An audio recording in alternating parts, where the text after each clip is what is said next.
This is Dateline News and Conversation. Coming back tonight, my dear friend, longtime good friend, confidant, supporter in everything I've done, Bruce Gagnon. Bruce, welcome back to the show. Good to see you, Regis. Boy, let me tell you, always good to see and talk with you. There's a lot to talk about. And I know you're feeling angry and depressed like a lot of people who wake up every day and they keep seeing the worst news ever. You can't believe it can get worse day by day. I want to start first, Bruce, with Ukraine. We were both in Odessa. We produced a video about the truth of the massacre in Odessa. You've been to Russia on multiple trips. You've been following the crisis in Ukraine since before 2014, but all the way through the last 10, 11 years of this unrestrained violence on the people of Donbass. Bruce, for the last few days, the last weeks, United States mainstream media are revealing a change in the narrative about how it's going in Ukraine, even about the messianic, delusional Zelensky.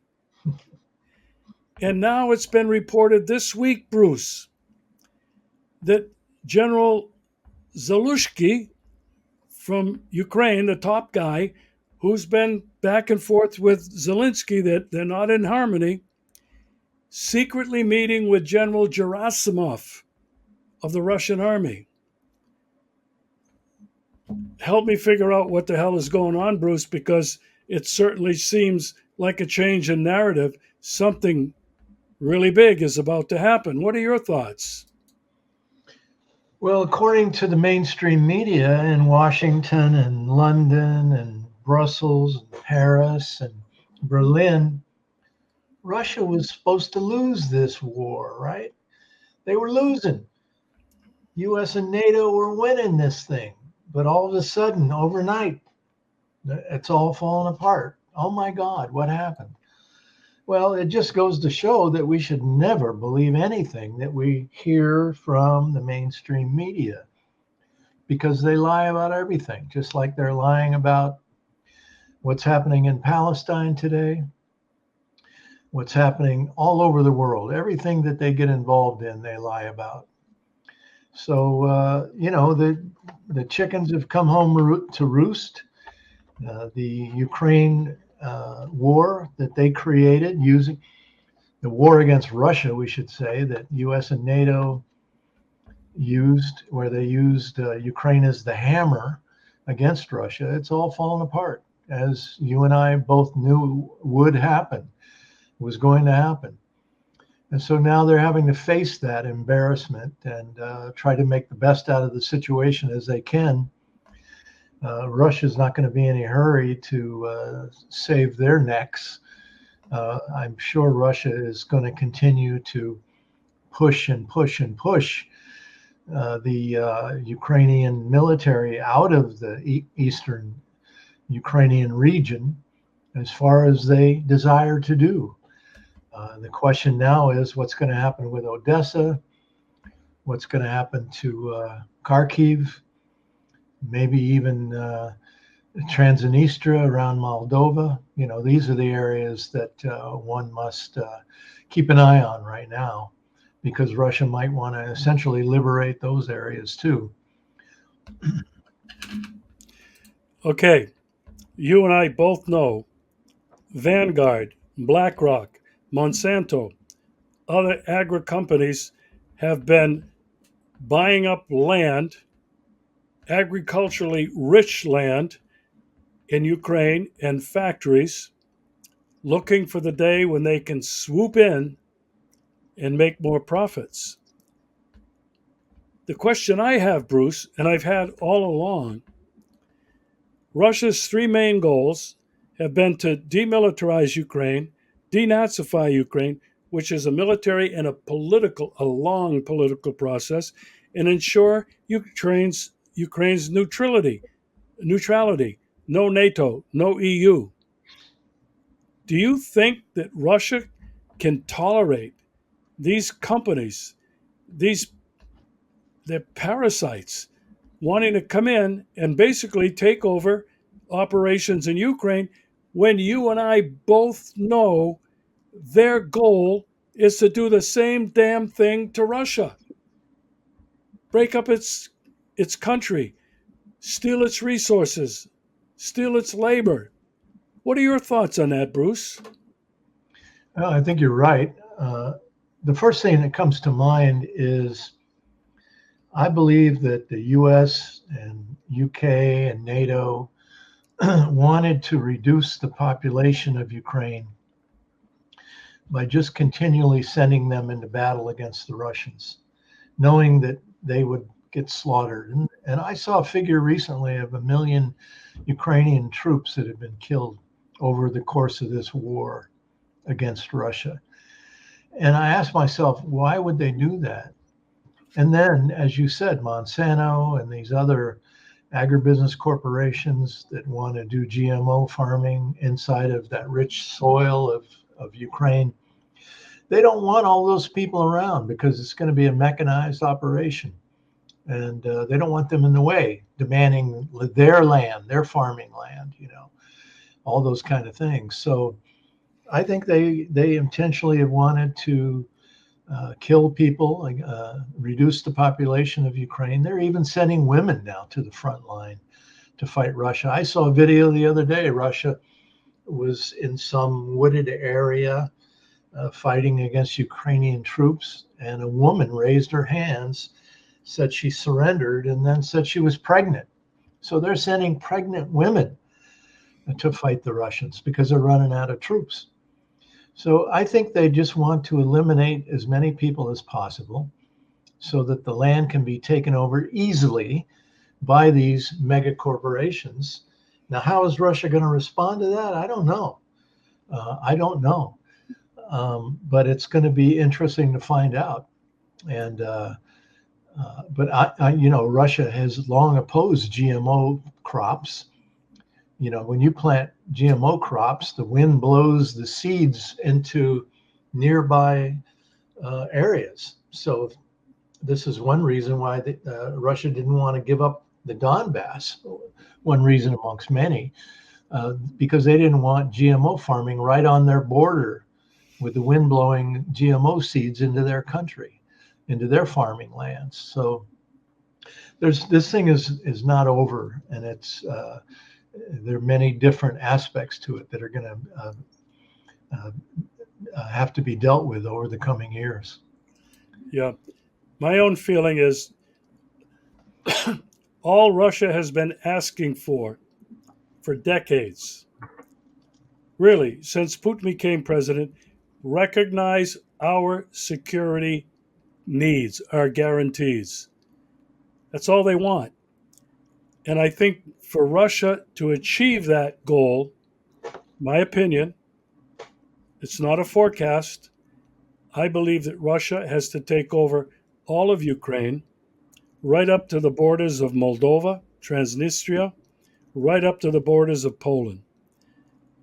It's just my opinion right now. And I don't see how Russia can preserve its security guarantees short of that.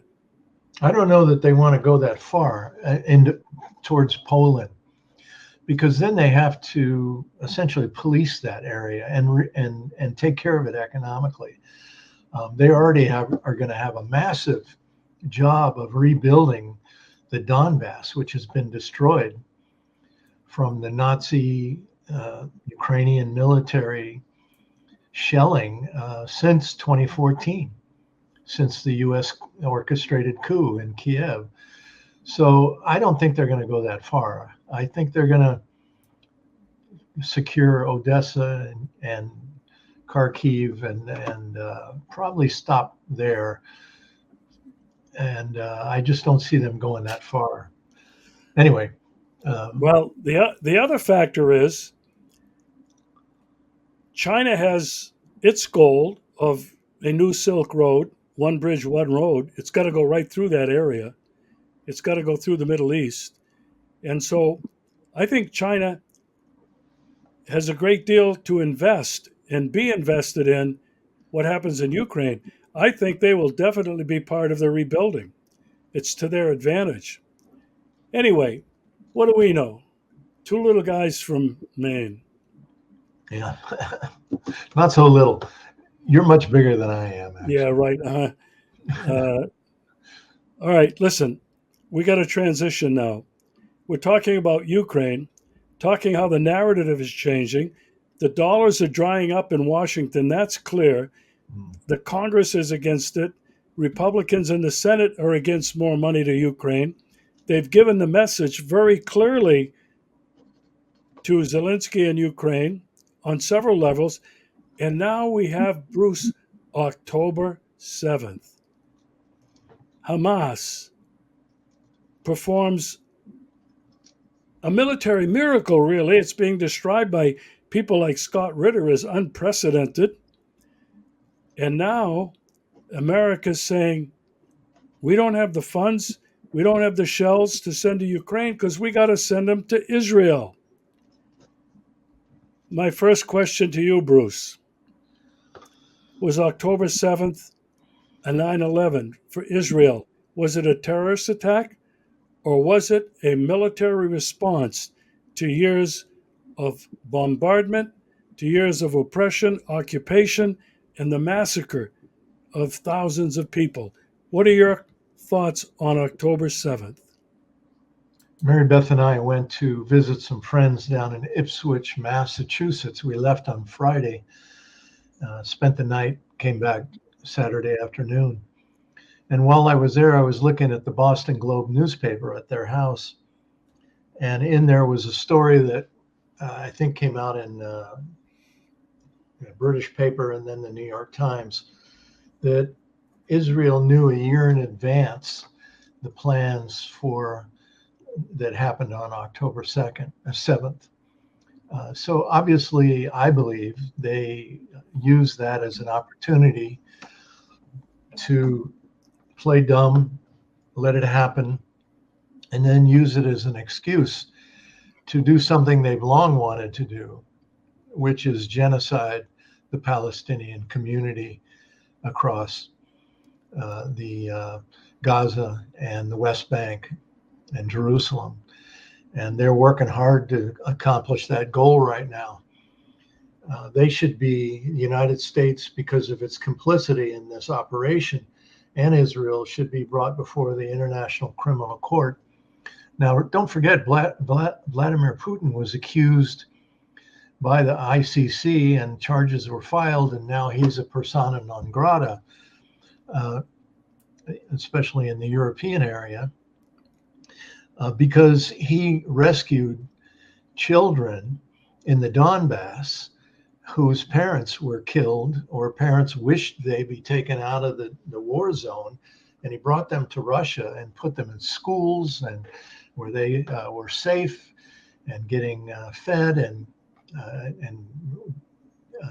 doing art and music and everything else. I've seen videos about these schools that the Russians set up for these kids. Now, so if Putin could be charged with such ridiculous charges, why is it that the United States and Israel today, where they are doing mass killings, and when you look at the disease that is going to come screaming through Gaza because of the lack of sanitation, the lack of medicine, the lack, people are going to be dying of hunger and thirst. I mean, it's clear genocide. How is it possible that the International Criminal Court is not going to do anything about that? Well, it indicates to me that the West controls the ICC and that they have no interest whatsoever of having their little pet project in Israel get away with this whole operation. And that's why we hear some big talk out of some politicians but no real action. I mean, we hear Blinken talking about, and Biden, oh yeah, we want Israel to be cautious and just go after Hamas, but don't go after civilians. Oh, and then the very next day they're bombing the living hell out of civilians, killing 700 a day or more.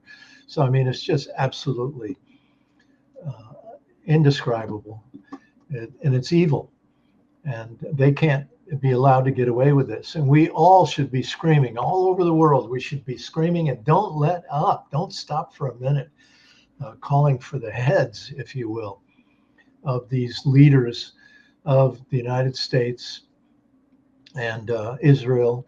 And now UK is now, I saw today, they're going to be flying surveillance flights over Gaza as well. So the UK is being dragged into it. And I'm sure other European countries through NATO are going to be involved if they're not already. So they're losing this war, it appears, by all accounts. Israel is losing a lot more troops than they're willing to admit. Hamas is turning out to be a much tougher fight. So I think they're in big trouble. But the world must really demand legal action against these war crimes committed by primarily Israel and the United States. Okay, I asked you, do you think it was a false flag? You seem to say that you thought Israel allowed it. Yeah, I have talked to some other people who have been there, very knowledgeable, and they feel that it was not a false flag, even though Israel had the information. Some female security guards were reporting all of this activity going on, that's right. but others are saying that it was just pure arrogance on the part of the IDF and Bibi, that they just didn't think that Hamas or the PLO, not the PLO, Hezbollah, had the ability to do this. I tended to feel that way about it. I think it was pure arrogance. And I don't know how, and I want your response to this. You may not agree. I don't know how people can condemn Hamas and whoever else was involved, other terrorist groups, so called terrorists. I tend to call them insurgent freedom fighters, just like they've been all over the world, Vietnam, Afghanistan, Korea, you take your pick.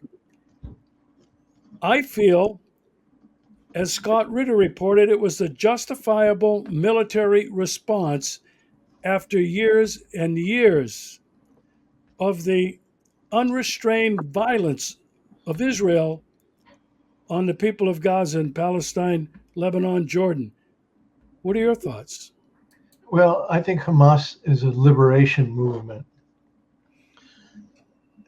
There's no doubt that after 75 or more years of constant oppression and occupation by Israel, with support from the West, with funding, military resources, etc., the people, international law really makes it very clear that the people of Palestine have a right to defend themselves.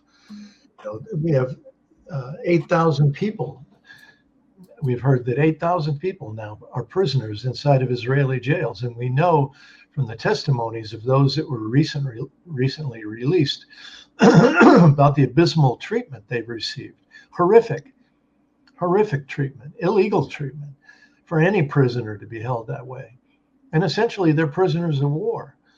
So I grew up living for a time. My stepfather was in the Air Force, and we lived in South Dakota when I was very young.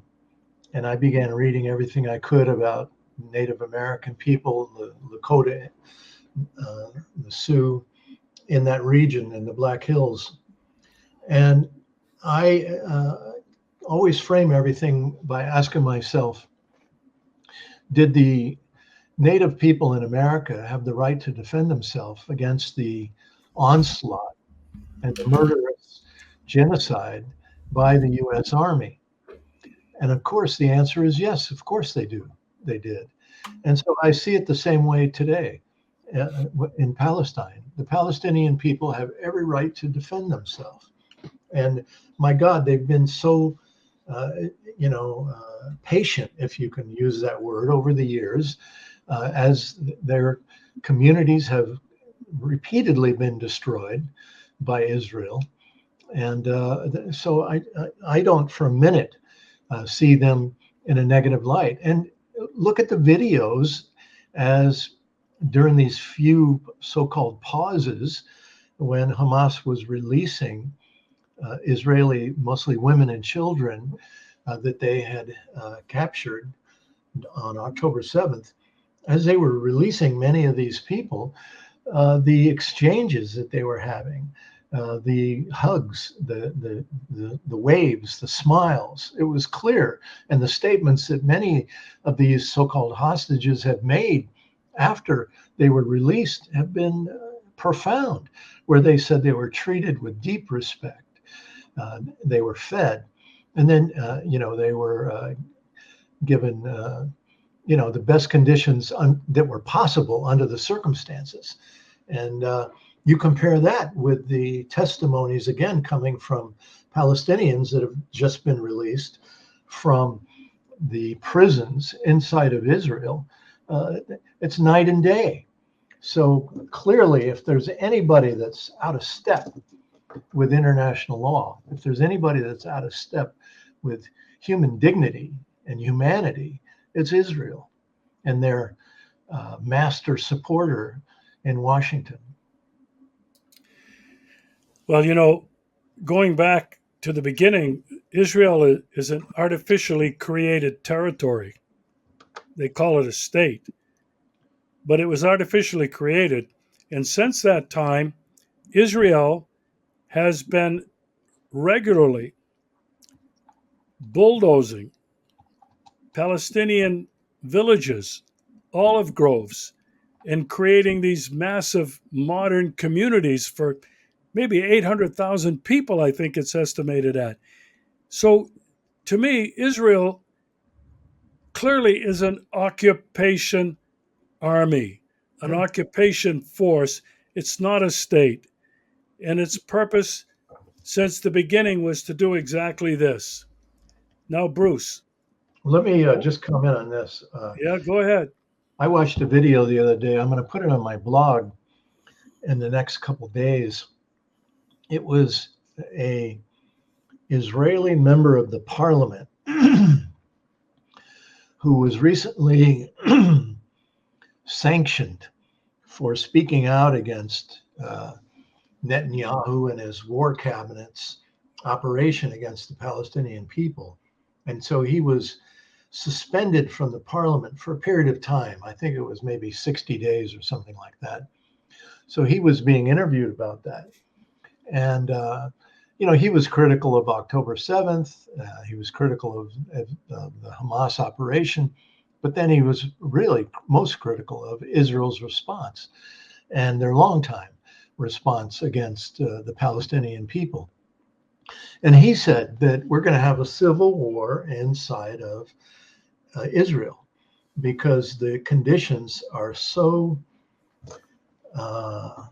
unstable right now because of the Netanyahu government. And he believes that Netanyahu really needed this war. This is why I believe that they knew about it and they let it happen, because Netanyahu was on verge of going to jail for various crimes against the state or the country, corruption.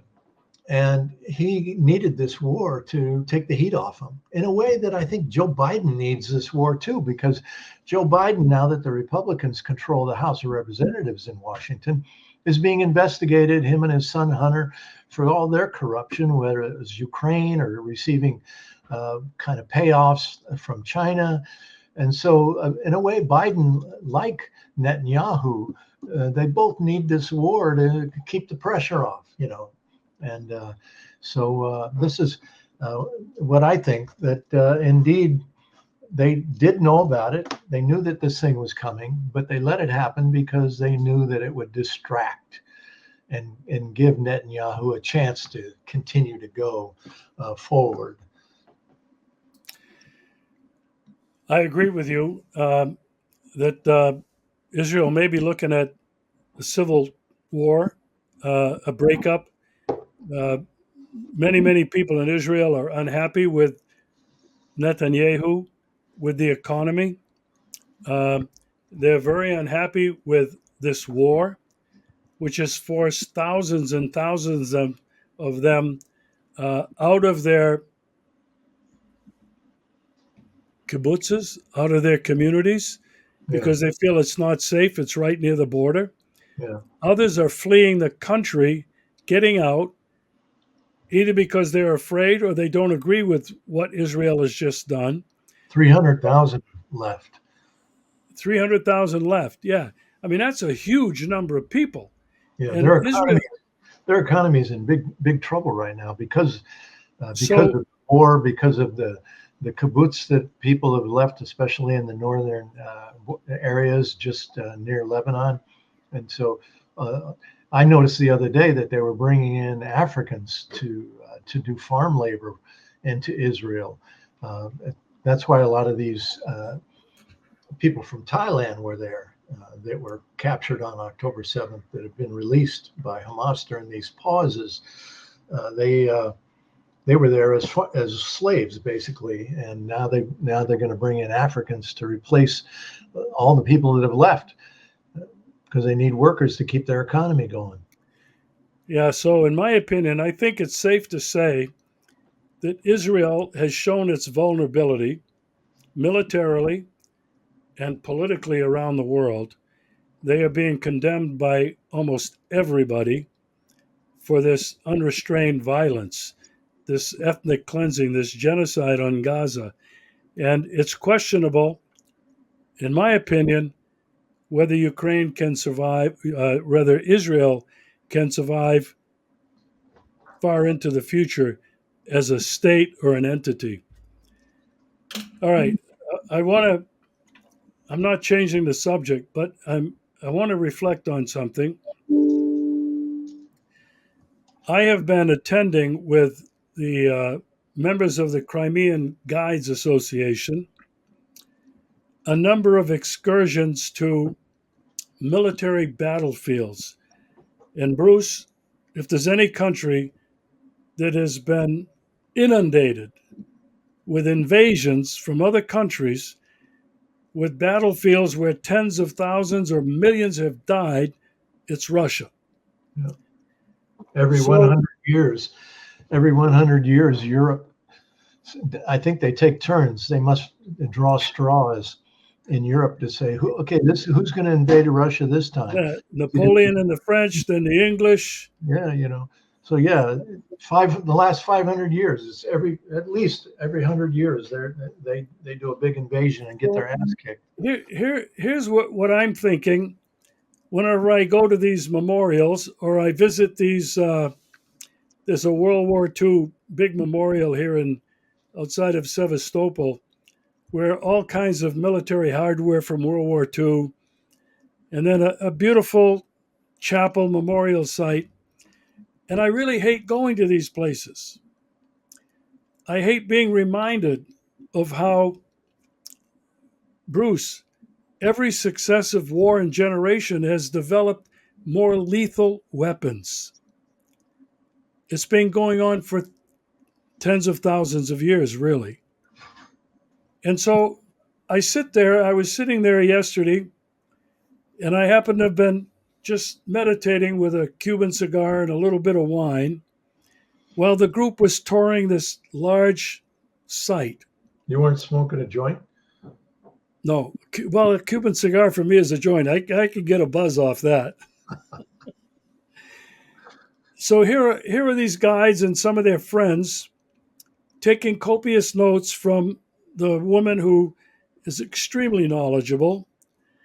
And I'm thinking to myself, wait a minute, girls, I've been on several of these excursions with you to these battlegrounds where thousands, tens of thousands of Russians, Brits, French, Turks, uh, people from Italy, have all been killed in wars. What are you really thinking? Can we stop? I wanted to say, can we stop and just meditate on the insanity? Not on the numbers, not on the historical facts, not on the days, not on the weather, not on the exact location, but on what we are experiencing. And Bruce, this is what I have come to. Um, not just yesterday, but it just dominated my thinking the whole day. As humans, for as far back as anyone can tell, have been doing the same thing. Bruce, it's colonialism. It's the conquest of other peoples and lands. It's the stealing of land. It's the stealing of labor. It's the stealing of resources. Bruce, as far back as we can go back through time, through the Byzantine Empire, the Ottoman Empire, the Roman Empire, the Hellenic Wars, and prior to that, regional wars. I look at this, Bruce, and I'd say, are we as humans really all this time been murderous people? Is it in our DNA to continue to kill one another? And one of my friends said, well, it goes back to the story of Cain and Abel, in the Garden of Eden. And I'd say, well, where did it come from? I wonder what your thoughts are. Because for me, this is the thing that is overwhelming me today is how for all these years, but now in 2023, humanity, humans have had the ability to annihilate itself, to exterminate the human race. These are just my thoughts, Bruce. When I look at Ukraine, when I look at Gaza, you and I are from the Vietnam era, from Afghanistan, from Libya, Syria, Iraq, Yemen, Somalia. I mean, the list goes on and on and on. And I think when I sit there smoking my cigar, we may be living at the end of the time of humanity. I'll kick it back to you for that after that little rant. Boy, I thought we were going to talk politics here, man, not theological stuff. You're the former priest, this is a bit out of my league, but I do believe that well, you and I have talked a lot about how humanity got started on this planet, where we came from, and I'm one that is open. I'm open to most discussions. I'm open to most thinking, especially about origin issues, because who really knows, right? And so I believe there is a possibility that we are a implanted race, if you will, a human race from another planetary body, and that it was kind of a bad seed, to stick us here, and I don't have any evidence of any of that. It's just a thought that I entertain at times. But we seem to have a love-hate relationship with this planet and with each other. It's like we're in a hurry to get off the planet. We want to go out, and move to Mars or something like that. We say we love the Earth, but we continually trash it and we're destroying it ecologically. These wars are the biggest polluters and the biggest creators of increase in climate change that exists today. So, I think that we might be on our way out. We might have reached the end of our ride here on this planet, because the way we're going, we're making it unlivable for humankind. I think the planet will survive. Unfortunately, we're losing species like crazy on a daily basis, but the planet will survive and some kind of life will go on if we are the ones to perish. But we certainly haven't figured the whole love and peace thing out very well, that's for sure. But in the end, I can't worry so much about that final end. I'm trying to live in the moment, in this moment that we're in right now, where the people of Palestine or the people of Eastern Ukraine, the Russian ethnics, have been just slaughtered for years by the U.S.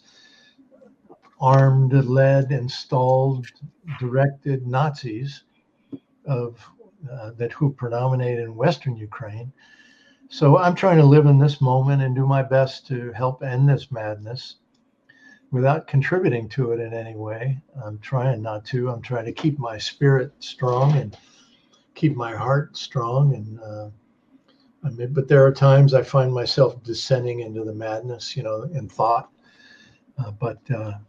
So I'm just trying to stay in this moment, breathe, and do my best. Well, you've been doing that for your entire adult life as an organizer and an activist. Um, I want to ask you that this is a personal question. Um, there isn't a week that goes by that you are not out on the street, regardless of the weather. Sometimes you're with just a handful of people. Sometimes you may be with 100 people. And Protest. sometimes I'm alone. Sometimes you're alone. Yeah. Now, I had an argument with somebody that said protests are no good unless they are educating and bringing the attention of the public to the root cause of what's happening. And they argued that that was the system. It was the system that's been created that no amount of internal solutions or problems solving can change it. So, in your protesting, I know that you've been pointing to one of the root causes of the symptoms, and that's the military industrial complex and the billions or trillions of dollars being poured in war. Tell me a little bit about protests and how successful are they? And can they be successful in terms of ending this madness? Well, I wouldn't do them if I didn't believe in them. I was in the Air Force during the Vietnam War, and it was protests at my Air Force base in California. It was an airlift base for the war in Vietnam. Protests outside the gate every weekend. Not that many people, just a handful. But it created a debate inside the barracks at night, in the chow hall, on the job, and it changed my life. So I know they work. I know what happens. I was standing with two other people in Brunswick. I go there right in the heart of downtown, 11:30 to 12:30 every Thursday. I started out doing them in February of 22. Been doing them ever since. Only missed a couple weeks when I had to go out of town or something like that. But all throughout all the seasons. And a guy walked up to me, and I wasn't sure at first whether he was going to punch me in the face or talk. And as it turned out, he thanked me for being there. And I offered him a sign. He said, "No, I can't do it. I'm a Vietnam veteran. I was a Marine, but I really appreciate you being here." And he said, "I know a lot of other veterans agree with you." So that's just one example. but there are many examples that I've experienced over the years standing on a street corner. But mainly, I'm standing there because I want to encourage people who think the way I do to be more vocal, to have more confidence, to feel more self-assurance, to take their message, whether it's about the system or whatever else they're concerned about, in big letters, a few words that people driving by at 40 miles an hour can read, and to take it out to the street themselves. Because the media is by and large under the control of the system. How else are we going to reach the people? We can't get on TV. Years ago, when I first started organizing in the late 1970s and since, we actually could get coverage in the local newspaper. And when I moved to Maine in 2003, we used to get coverage in the local paper all the time. Every time I sent a letter to the editor, they'd print it. I can't get a letter printed these days. They never cover anything we do anymore because the corporate control of the media has become even more intense than it was years ago. So as far as I'm concerned, the only way to really reach the American people is stand on a street corner with a sign, because they're going to drive by. Everybody in America, they're either riding a bicycle because they're poor, or they're driving by, or some of them might be walking by, but they're going to see us, and they're going to see the message, and they're going to see that if they happen to think like we do, that they're not alone. And I think that's a liberating. It's, for me, part of the liberation movement is to show people they're not alone. I think one thing Hamas is doing is showing the Palestinian people that somebody cares about them, because it's obvious that most of the so-called leaders of this world, while they might talk a good game, they don't seem to give a shit about the Palestinian people. So anyway, that's my answer to your question. Well, I want to end on a positive note. You said you weren't much of a theologian, but actually you are. You've talked a great deal about your love and affinity for the Lakota Sioux in North Dakota. South You've Dakota. been South Dakota. Yeah. You've been there many times on retreats, and you've been very moved and influenced by, I'm going to call it what it is, the spirituality of the Lakota Sioux and the Native American peoples. And I think this is our only redemption. It's not baptism by water. It's not saying, praise be Jesus, blah, blah, any of that. I believe what it is rediscovering what it is to be human in relationship with nature, with the universe, and with each other. And Bruce, religion has not done a good job of conveying that message to the billions of people around the world. I don't care what religion it is. But I think the Native American peoples have been trying to tell us for a long time. And if we don't rediscover what it is that really makes us human, I think we might be finished as a species. Because as you have pointed out, we're so totally a consumeristic society, a dog eat dog, get ahead, step on the next guy in front of you.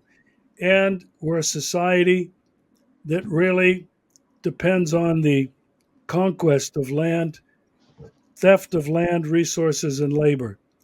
That was not the way of life of the original people, which one could argue what was described in the Garden of Eden in the book of Genesis, where the first creatures had everything that the Creator gave them, and they lived in perfect harmony. Your closing thoughts on this? Years ago, I read a book called, it was Lame Deer, Seeker of Visions. Lame Deer was a Lakota medicine man, and he talked about the white man.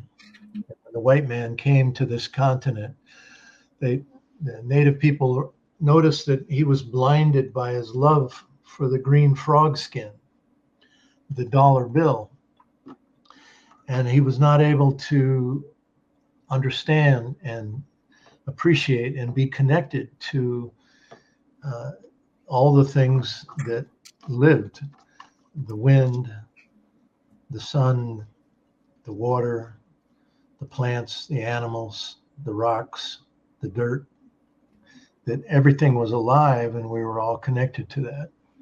So I learned that as a kid when I lived in South Dakota near the Black Hills at Ellsworth Air Force Base.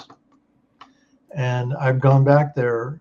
I cried when we left there because it was the best place I ever lived in my life. And I go back there whenever I can. It's my spiritual home.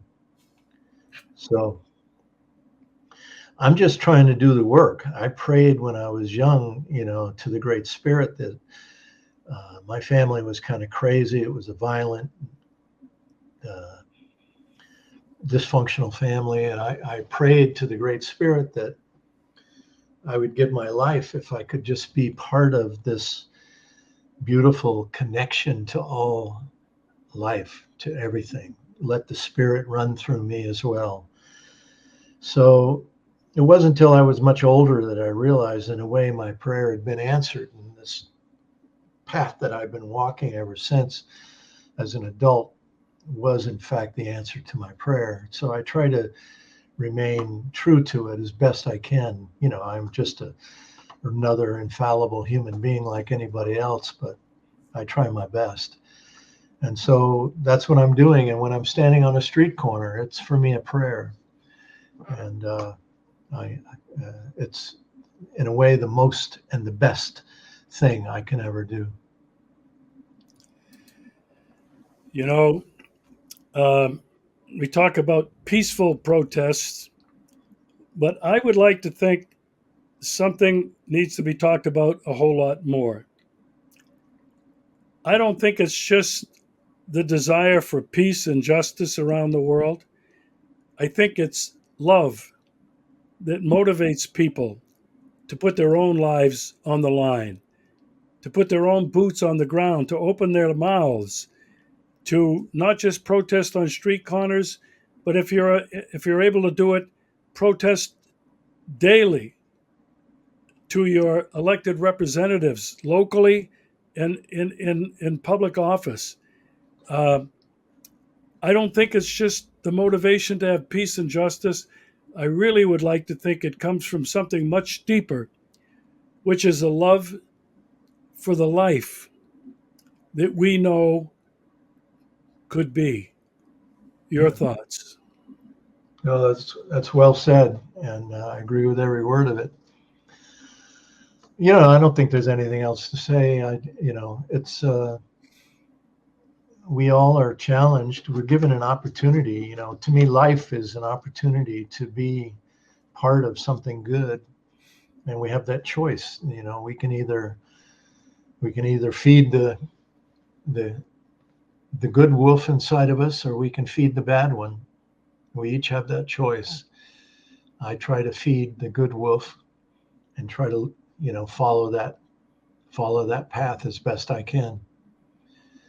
And you know, that's, to me, that's the grace, that's the beauty, that's the gift of life, is to be able to live uh, in harmony with each other and with everything that lives on this planet, and to see our and to love it, yeah, and to yeah, anyway, that's enough. Well, I'm going to end on this. Uh, People will say it's a religious note. It's really not, because I don't have a religious bone in my body anymore. But I am a big believer in the radical Jesus. Mm. And what I mean by that is very simple. He spoke out against the status quo. He spoke out against the moneylenders. He spoke out against the scribes and the Pharisees and the lawyers because they had been misleading the people. And they asked him, "What law do you follow?" And, they were talking about the 10 Commandments. And he said, there's only one law, and it's the law of love, that you love God, the Creator, the Father, whatever you want to call him. You love your neighbor as yourself. And by his example, he forgave everyone, even sinners. Mary Magdalene. Who did he go to? He went to the poor, the homeless, the downtrodden, the miserable, the people without a voice. And all he did was show this love and compassion. And this, Bruce, for me, was so important when I realized it.